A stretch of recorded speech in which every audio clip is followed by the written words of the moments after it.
Hey everyone, my name is Elizabeth Berry and I am a postdoctoral fellow working at New York Medical College.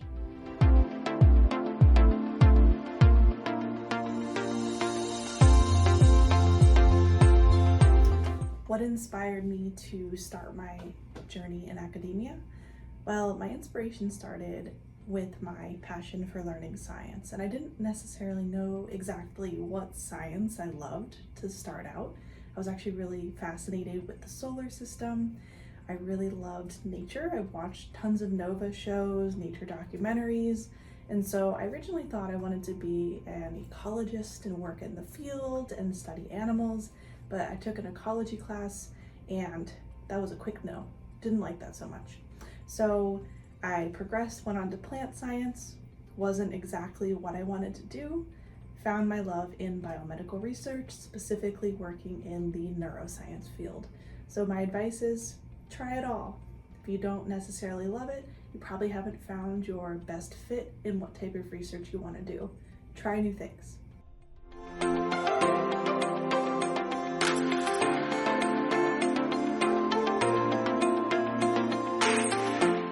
So I am a fresh PhD graduate. I've been out for about a little over a year now. I graduated May 2023, and I am working as an academic postdoctoral fellow in the same lab that I did my dissertation in, which I'll talk about in a little bit.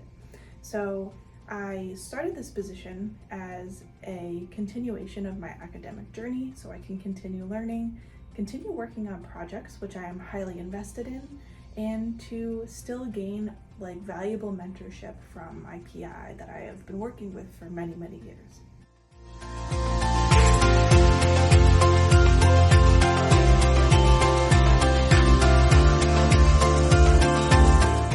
Boy, let me tell you.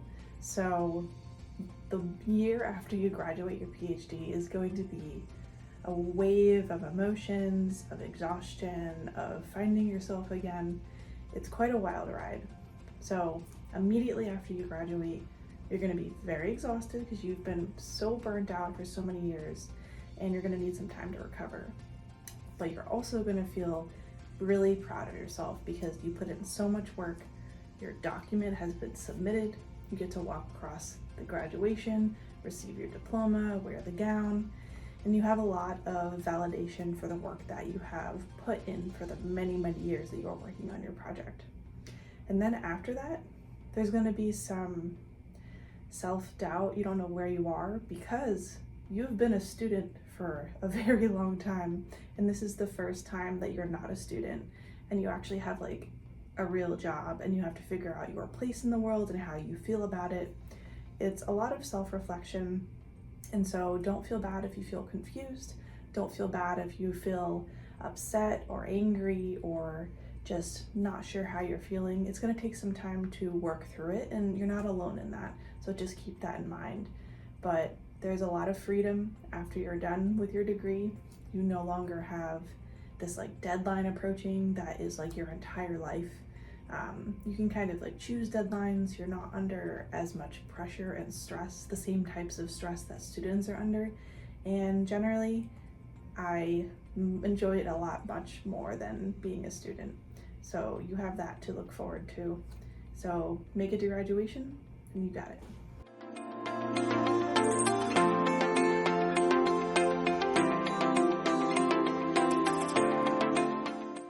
And so there's many ways that you can think about this, many aspects to talk about, but one really important one is I would have networked so much more, made different types of connections outside the university, or put myself out there more at conferences, got people's contact information, emailed them, stayed in touch, because these skills and references aren't really given to you during your training as a biomedical PhD student. You're not, put into networking events. You're not told how to network. It's kind of like a self-taught thing, and it takes a while to learn. And so I would have started that much, much earlier during my degree so that I would have had a large network of connections by the time I graduated and given me a much larger scope of idea of where I wanted to go with my future. So number one thing that I would absolutely do differently is start networking a lot earlier.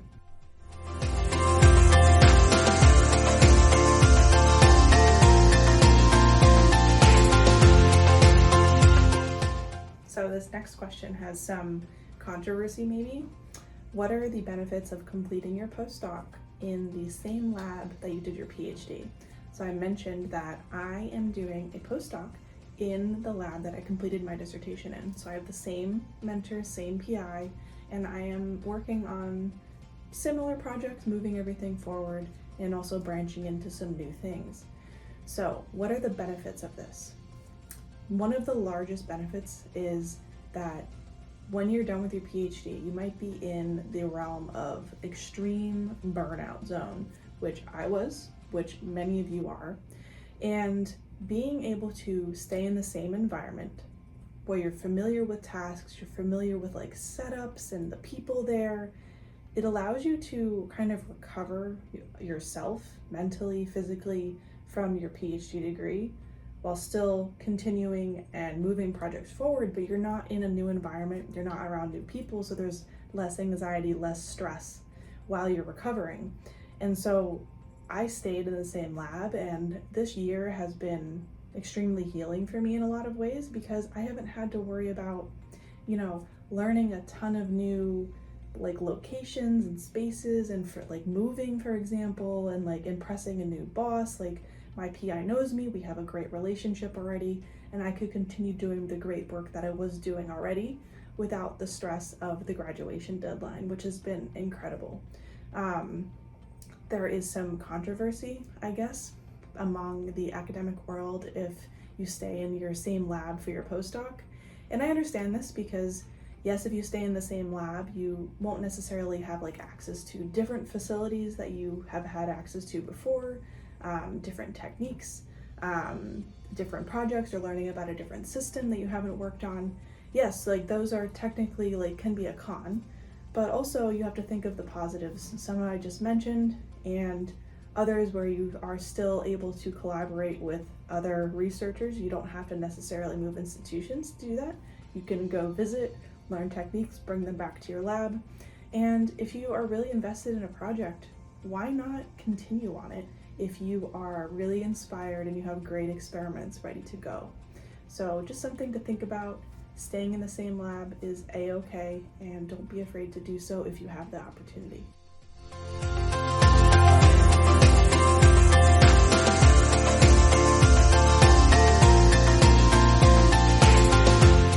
So some advice would be to continually try new things outside your comfort zone. So apply for a scholarship, apply for a submission for a journal article, maybe a journal club. Some journals you can review papers and publish your review of that paper for the journal. You can just in general do things that you normally wouldn't. Like if you see an opportunity, just grab it and take it. It's going to be a valuable experience for yourself because you might be forced to learn a new technique, a different way of writing something, a different way of explaining an experiment or a concept, and any way that you can better well-round yourself will be beneficial. If you can improve your presentation skills through this, for example, if it gets you to travel to a different conference, if you win a travel award, for example, all the opportunities are going to be good. So don't say no to things, give them a try. There might be some that don't work out, that's fine. Keep trying, you're going to be gaining valuable experience every time you try something new.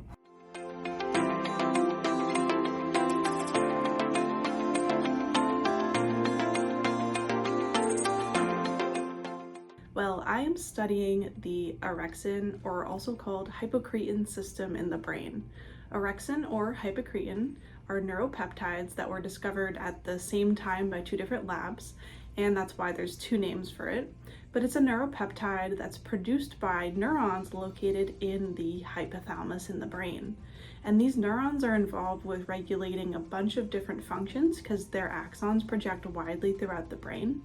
And they are able to regulate sleep-wake behavior, arousal, feeding, as well as reward.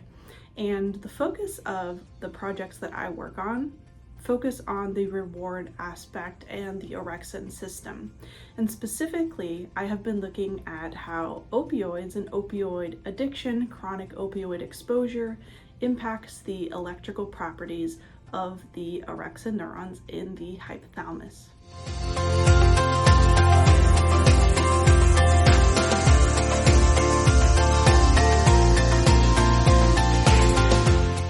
So what are some achievements that I am most proud of during my PhD to postdoc journey?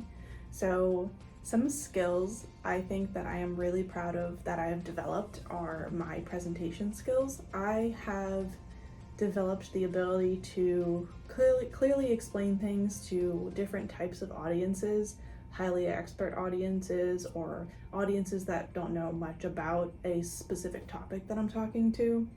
And also the ability to critically analyze data and read papers.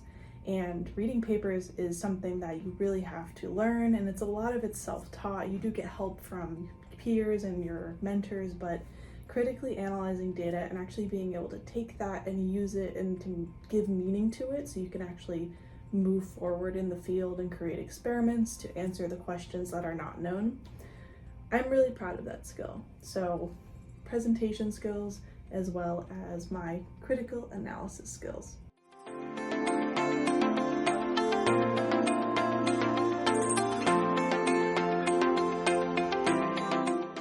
So the bottom line is I love science. I am passionate about research, and I'm also passionate about science communication. Ideally, I would love to find a role that perfectly merges the two, but that's not always possible. I can see myself leading a research group, but I could also see myself developing presentations and packages of content to explain really difficult scientific concepts and communicate that science to the general public, for example. So I am still investigating what I would prefer, maybe make my own type of position in an ideal world, and that's the plan.